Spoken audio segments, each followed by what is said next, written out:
Hello friends, अब ये मैं second part culture method second part लेके आ गई हूँ।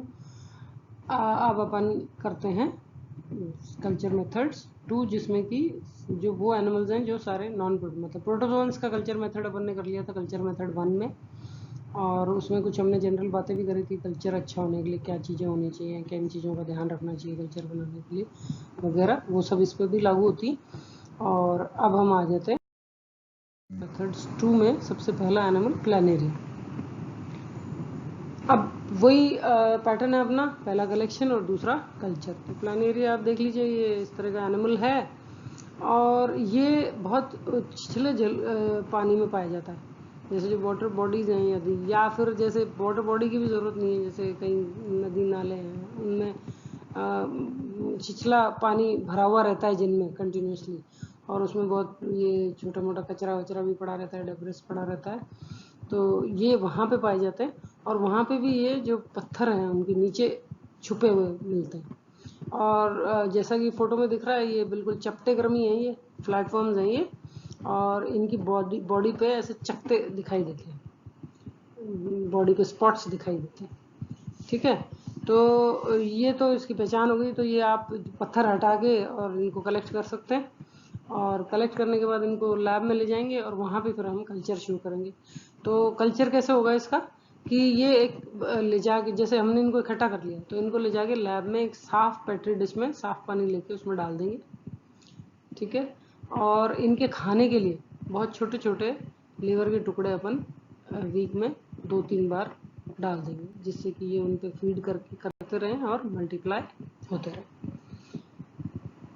नेक्स्ट है वो है अर्थवर्म। इससे आप बहुत अच्छी तरह से वाकिफ होंगे, केंचुआ। और ये ऐसा माना जाता है कि जो किसान भाई होते हैं उनका ये बहुत अच्छा फ्रेंड होता है। क्यों बहुत अच्छा फ्रेंड होता है? जिस किसान भाई के खेत में यदि अर्थवर्म हुए तो ये बरो बना के रहते हैं, तो ये ऊपर नीचे होते हैं जब, और मिट्टी खाते हैं ये, और मिट्टी खा के जो फिर जो इनकी एक्सक्रीटा निकलती है वो बहुत ही यूज़फुल होती है प्लांट्स के लिए। वो एरेटेड भी हो जाती है मिट्टी इनके खोल अंदर बरो बनाने से, और जो ये मिट्टी को खा के बाहर निकालते हैं वो बहुत अच्छा पेड़ों के लिए एक तरह से खाद का ही काम करती है।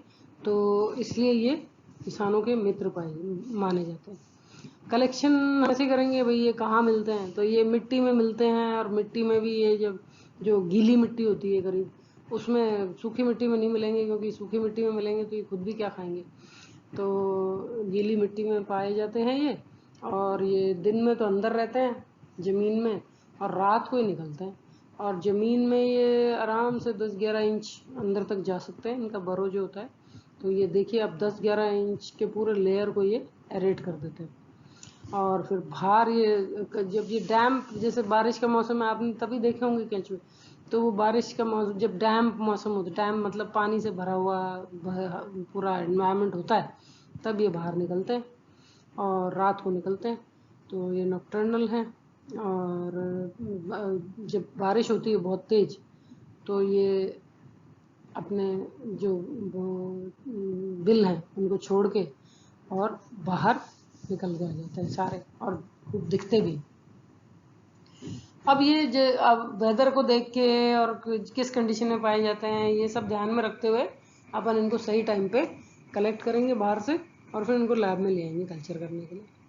अब कल्चर के लिए क्या है कि एक डब्बे में अपन अलग अलग लेयर्स बनाएंगे।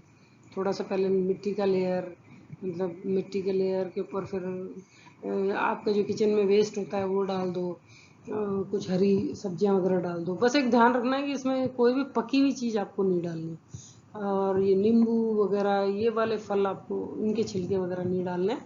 तो ये आप ध्यान रखें, हरी सब्जियां आप डाल सकते हैं। और इसका आप अर्थवर्म अच्छे से उसमें रह सके, बरो बना सके, इसके लिए उसमें थोड़ा सा घास फूस वगैरह, या जैसे कोकोनट जो नारियल है उसके छिलके, वो आप डाल सकते हैं। तो ये सब डाल दें, और उसमें फिर थोड़े से अर्थवर्म आप छोड़ दें। तो ये और जो अपन मिट्टी डाल रहे हैं उसमें अगर अपन गोबर डाल देते हैं भीगा हुआ, जैसे अपन उपले बनाते हैं ना गोबर के, उनको थोड़ा भिगो के और उसको मिक्स कर दें, तो ये फिर उनके खाने के उसमें भी इस्तेमाल होता रहता है, और उनके रहने के हिसाब से भी बहुत अच्छा हो जाता है।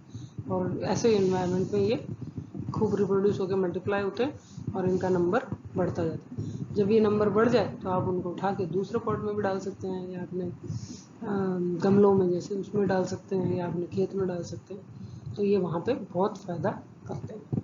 अब वो सेम ये इसके जो डायग्राम है वो थोड़ा बड़ा था, इसलिए मेरे को दूसरी बड़ी। तो ये देखिए इसका डायग्राम, ये अर्थवर्म का पृष्ठ दृश्य है और ये क्या बोलते हैं उसको, वेंट्रल व्यू है। ये डोर्सल व्यू है और ये वेंट्रल व्यू, और ये इसका मुंह का शेप है कि ये आगे जैसे इस वाले मुंह से ये प्रोस्टोमियम ये जो होता है ना, इससे ये खुदाई करता है और फिर जो मिट्टी जैसे खोदते हैं ना उसको खाते भी जाते हैं।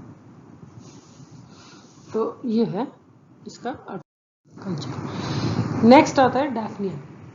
अब और डैफनिया के बाद है साइक्लोप्स। ये दोनों ही आर्थ्रोपोड्स हैं और ये पॉन्ड्स में मिलते हैं और ये खाइयों में, जैसे जो खाइयाँ हैं संकरी, उनमें ये मिलते हैं। कलेक्शन आप वहाँ से इनका कर सकते हैं। और कल्चर कैसे करेंगे, खाइयों में से वो पानी लाएंगे और लैब में एक्वेरियम में इनको डाल देंगे, उसको जो आपका कलेक्शन है उसको डाल देंगे।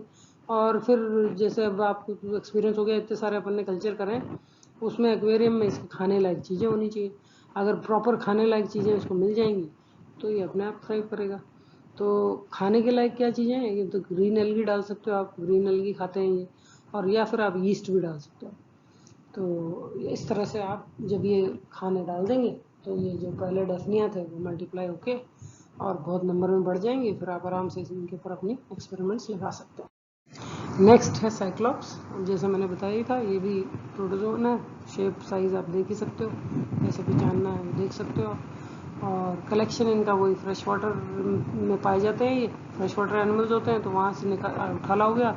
और कल्चर के लिए जैसे डफनिया को करा है एक्वेरियम में डाल देंगे, उसमें खाने का आप ध्यान रखेंगे और ये फिर दुगनी चौगुने बढ़ती जाएंगे।